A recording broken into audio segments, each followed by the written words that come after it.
Hello friends, मेरा नाम किशोर और आप देख रहे हैं all is on top YouTube channel. तो आज के इस टेस्ट में मैं आप लोगों से पूछने वाला हूँ 20 क्वेश्चन।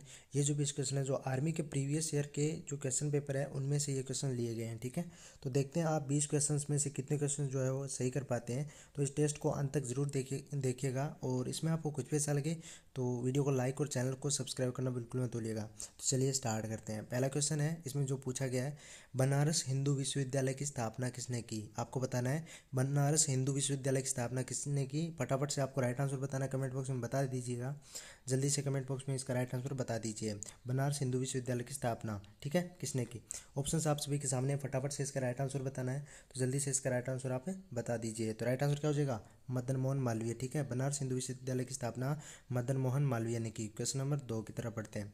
2 नंबर क्वेश्चन है, भारत में शहीद दिवस कब मनाया जाता है। ठीक है, भारत में शहीद दिवस कब मनाया जाता है। ऑप्शन आप सभी के सामने है और फटाफट से आपको राइट आंसर बताना है। जल्दी से कमेंट बॉक्स में कमेंट करके बता दीजिएगा। ठीक है, जल्दी से देखते हैं, मैं आपके कमेंट बॉक्स में कमेंट पढ़ रहा हूँ तो जल्दी से कमेंट कीजिए।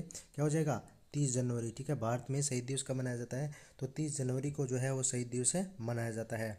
क्वेश्चन नंबर 3 की तरफ बढ़ते हैं। 3 नंबर क्वेश्चन क्या पूछा गया है, भारतीय थल सेना में कितनी कमानें हैं। ठीक है, भारतीय थल सेना में कितनी कमानें। ऑप्शन आप सभी के सामने है, फटाफट से राइट आंसर बता दीजिए। और आपने अपना आंसर बता दिया होगा, इसका राइट आंसर क्या हो जाएगा, ए इसका राइट आंसर हो जाएगा 7। ठीक है, भारतीय थल सेना में 7 कमानें हैं। ठीक है, क्वेश्चन नंबर 4 की तरफ बढ़ते हैं। 4 नंबर क्वेश्चन क्या पूछा गया है, किस कानून के विरोध में महात्मा गांधी ने 1930 में दांडी मार्च किया था। ठीक है, कौन से कानून के विरोध में महात्मा गांधी ने 1930 में दांडी मार्च किया था। ठीक है, ऑप्शन आप सभी के सामने है, उपभोक्ता कानून, नमक कानून, भू राजस्व कानून या धर्म कानून। तो आप सभी को पता होगा नमक कानून। ठीक है, नमक कानून के विरोध में महात्मा गांधी ने 1930 में दांडी मार्च किया था। क्वेश्चन नंबर 5 की तरफ बढ़ते हैं।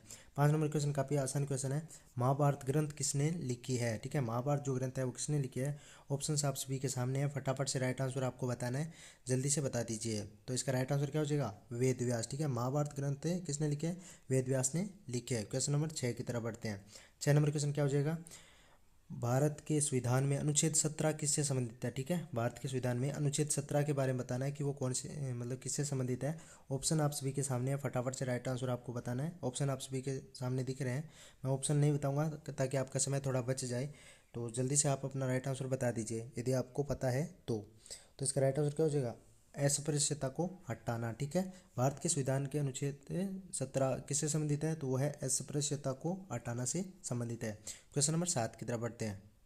7 नंबर क्वेश्चन आप लोगों से क्या पूछा गया है, इंडिया गेट किस शहर में स्थित है। ठीक है, इंडिया गेट जो है वो किस शहर में स्थित है। ऑप्शन आप सभी के सामने है, जयपुर, मुंबई, आगरा या दिल्ली। तो आपको कंफ्यूज नहीं होना है, क्या पूछा गया है, इंडिया गेट पूछा गया है। ठीक है, गेटवे ऑफ इंडिया नहीं पूछा गया है, इंडिया गेट पूछा गया है। तो ये कहाँ कहाँ पे स्थित है, दिल्ली में। ठीक है, इंडिया गेट जो है वो दिल्ली में स्थित है और गेटवे ऑफ इंडिया जो है वो गेटवे ऑफ इंडिया कहाँ स्थित है, मुंबई में। मुंबई में क्या स्थित है, गेटवे ऑफ इंडिया। ठीक है, आपको कंफ्यूज नहीं होना है और इसमें काफ़ी बंदे कंफ्यूज हो जाते हैं, तो नहीं होना है। इंडिया गेट जो है वो दिल्ली में स्थित है और गेटवे ऑफ इंडिया जो है वो मुंबई में स्थित है। क्वेश्चन नंबर 8 की तरफ बढ़ते हैं। 8 नंबर क्वेश्चन क्या पूछा गया है, अक्षरधाम मंदिर किस राज्य में स्थित है। ठीक है, अक्षरधाम का जो मंदिर है वो कौन से राज्य में स्थित है। ऑप्शन आप सभी के सामने है, फटाफट से अपना राइट आंसर बताना है। जल्दी से कमेंट बॉक्स में बता दीजिए फटाफट से। तो देखते हैं आप कितना जल्दी आप सही कर पाते हैं। तो इसका राइट आंसर क्या हो जाएगा, गुजरात। ठीक है, अक्षरधाम मंदिर जो है वो गुजरात में स्थित है। क्वेश्चन नंबर 9 की तरफ बढ़ते हैं।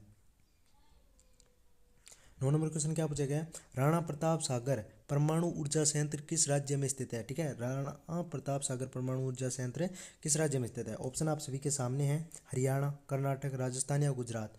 तो फटाफट से आपको राइट आंसर बताना है, जल्दी से बता दीजिएगा कमेंट बॉक्स में। तो इसका राइट आंसर क्या हो जाएगा, राजस्थान में। ठीक है, राणा प्रताप सागर परमाणु ऊर्जा संयंत्र राजस्थान में स्थित है। क्वेश्चन नंबर 10 की तरफ बढ़ते हैं। 10 नंबर क्वेश्चन काफ़ी इंपॉर्टेंट क्वेश्चन है, पाकिस्तान के प्रथम प्रधानमंत्री कौन थे। ठीक है, पाकिस्तान के प्रथम प्रधानमंत्री के बारे में बताना है कि वो कौन थे। ऑप्शन आप सभी के सामने है, फटाफट से आपको राइट आंसर बताना है।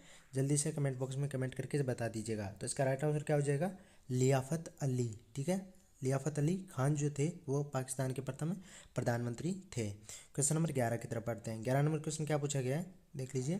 संविधान के किस अनुच्छेद में बताया गया है कि भारत की सरकारी भाषा हिंदी है तथा इसकी लिपि देवनागरी है। ठीक है, ये कहाँ बताया गया है कि भारत की जो है वो सरकारी भाषा हिंदी बताया गया है और इसकी जो लिपि है वो देवनागरी को बताया गया है। कौन से संविधान के कौन से अनुच्छेद में बताया गया है। ठीक है, तो आपको बताना है, ऑप्शन आप सभी के सामने है, फटाफट से। तो इसका राइट आंसर क्या हो जाएगा 11 नंबर क्वेश्चन का, फटाफट से राइट आंसर आपको बताना है, क्या हो जाएगा 343 में अनुच्छेद में, ठीक है। ठीक है, क्वेश्चन नंबर 12 की तरफ बढ़ते हैं। 12 नंबर क्वेश्चन क्या हो जाएगा, निम्न में से किसे फ्लाइंग सिख के नाम से जाना जाता है, ठीक है। फ्लाइंग सिख के नाम से किसे जाना जाता है, ऑप्शन आप सभी के सामने है, तो जल्दी से आपको राइट आंसर बताना है, तो जल्दी से कमेंट बॉक्स में कमेंट करके बता दीजिएगा। तो क्या हो जाएगा मिल्खा सिंह, ठीक है। निम्न में से किसे फ्लाइंग सिख के नाम से जाना जाता है, तो मिल्खा सिंह को फ्लाइंग सिख के नाम से जाना जाता है। क्वेश्चन नंबर 13 की तरफ बढ़ते हैं। 13 नंबर क्वेश्चन जो है वो क्या पूछा गया है, कौन सा देश लैंड ऑफ थाउजेंड लेक्स के नाम से जाना जाता है, ठीक है। कौन सा देश जो है वो लैंड ऑफ थाउजेंड लेक्स के नाम से जाना जाता है। ऑप्शन आप सभी के सामने है, फटाफट से आपको राइट आंसर बताना है। जो ऐसी भूमि जिसपे हजारों मतलब लेक्स हों, ठीक है, तो आपको बताना है राइट आंसर क्या हो जाएगा, झीलें। लेक्स का मतलब होता है झीलें, तो ऑप्शन आप सभी के सामने है, फटाफट से राइट आंसर बताना है, जल्दी से बता दीजिएगा। तो क्या हो जाएगा फिनलैंड में, ठीक है। कौन सा देश लैंड ऑफ थाउजेंड लेक्स कहलाता है, तो ये है फिनलैंड। क्वेश्चन नंबर 14 की तरफ पढ़ते हैं। 14 नंबर क्वेश्चन है, ये पूछा गया था 2 से 3 बार एग्जाम में पूछा जा चुका है आर्मी के, तो आपको सही से याद कर लेना है। मुगल वंश का अंतिम शासक कौन था, ठीक है। मुगल वंश का अंतिम शासक कौन था, ऑप्शन आप सभी के सामने है, फटाफट से राइट आंसर आपको बताना है, ठीक है। तो क्या हो जाएगा बहादुर शाह जफर, ठीक है। बहादुर शाह जो जफर थे वो मुगल वंश के अंतिम शासक थे। क्वेश्चन नंबर 15 की तरफ बढ़ते हैं। 15 नंबर क्वेश्चन क्या पूछा गया, दयानंद सरस्वती किसके संस्थापक थे, ठीक है। अब कौन सा जो समाज है उसके संस्थापक थे दयानंद सरस्वती। ऑप्शन आप सभी के सामने है और फटाफट से आपको राइट आंसर बताना है, ठीक है। जल्दी से राइट आंसर आपको बता दीजिएगा, जल्दी से कमेंट बॉक्स में कमेंट करके बताइए क्या हो जाएगा, आर्य समाज, ठीक है। आर्य समाज के संस्थापक कौन थे, दयानंद सरस्वती, ठीक है। अब आप ब्रह्म समाज के संस्थापक कौन थे, आपको कमेंट बॉक्स में बताना है। ब्रह्म समाज के संस्थापक आपको कमेंट बॉक्स में बताना है, जल्दी से कमेंट करके बता दीजिएगा, ठीक है। और दयानंद सरस्वती किसके संस्थापक थे, आर्य समाज के, और आपको बताना है ब्रह्म समाज का कमेंट बॉक्स के अंदर, ठीक है, कि उनके संस्थापक कौन थे। क्वेश्चन नंबर 16 की तरफ बढ़ते हैं। 16 नंबर क्वेश्चन आप क्या पूछा गया है, मेंडलीव की आवर्त सारणी किस पर आधारित है, ठीक है। मेंडलीव की जो आवर्त सारणी है वो किस पर आधारित है। ऑप्शन आप सभी के सामने है, परमाणु भार, परमाणु संख्या, परमाणु आयतन या परमाणु घेरा। तो राइट आंसर बताना है, जल्दी से कमेंट बॉक्स में बता दीजिएगा। तो इसका राइट आंसर क्या हो जाएगा, परमाणु भार पे आधारित है, ठीक है। मेंडलीव की आवर्त सारणी जो है वो परमाणु भार पे आधारित है। क्वेश्चन नंबर 17 की तरफ बढ़ते हैं। 17 नंबर क्वेश्चन क्या हो जाएगा, संतरे में कौन सा विटामिन जो है वो प्रचुर मात्रा में पाया जाता है, तो आपको बताना है। ऑप्शन जो आपको दिख रहे हैं A, C, D, B, ठीक है, तो आपको बताना है, जल्दी से बता दीजिएगा क्या हो जाएगा। 17 नंबर क्वेश्चन का राइट आंसर क्या हो जाएगा, फटाफट से बताइए। 20 का राइट आंसर हो जाएगा यानी सी, ठीक है। संतरे में विटामिन सी जो है वो प्रचुर मात्रा में पाया जाता है, तो संतरे से से आप सी मान सकते हैं, इसे आपको याद रख सकते हैं, ठीक है। क्वेश्चन नंबर 18 की तरफ बढ़ते हैं। 18 नंबर क्वेश्चन क्या पूछा गया है, लेड पेंसिल बनाने में प्रयोग होने वाला पदार्थ है, ठीक है। लेड पेंसिल बनाने में कौन सा जो है पदार्थ प्रयोग में लिया जाता है, तो ऑप्शन आप सभी के सामने है, ग्रेफाइट, कोयला, कार्बन या अभ्रक। तो जल्दी से कमेंट बॉक्स में कमेंट करके बता दीजिएगा। तो इसका राइट आंसर क्या हो जाएगा, ग्रेफाइट, ठीक है। ग्रेफाइट इसका राइट आंसर हो जाएगा। क्वेश्चन नंबर 19 की तरफ बढ़ते हैं। 19 नंबर क्वेश्चन क्या पूछा गया है, पित्तल में शामिल है, ठीक है। पित्तल में किसका मिश्र धातु है, तो आपको बताना है। ऑप्शन आप सभी के सामने है और फटाफट से राइट आंसर बताना है। तो इसका राइट आंसर क्या हो जाएगा, कॉपर और जिंक, ठीक है। पित्तल में शामिल है, कॉपर और जिंक शामिल है, ठीक है। क्वेश्चन नंबर 20 की तरफ बढ़ते हैं।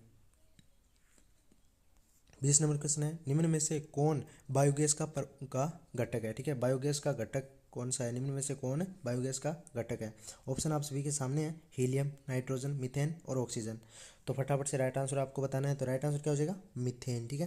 तो कैसा लगा ये टेस्ट और आपके कितने क्वेश्चन सही हुए, आपको कमेंट बॉक्स में कमेंट करके ज़रूर बताना है। और देखते हैं आप किन में से 20 में से जिनके 15 क्वेश्चन के लगभग सही हुए हैं वो आराम से आर्मी का एग्ज़ाम निकाल लेंगे, ठीक है। तो मिलते हैं अगले वीडियो में, तब तक के लिए बाय।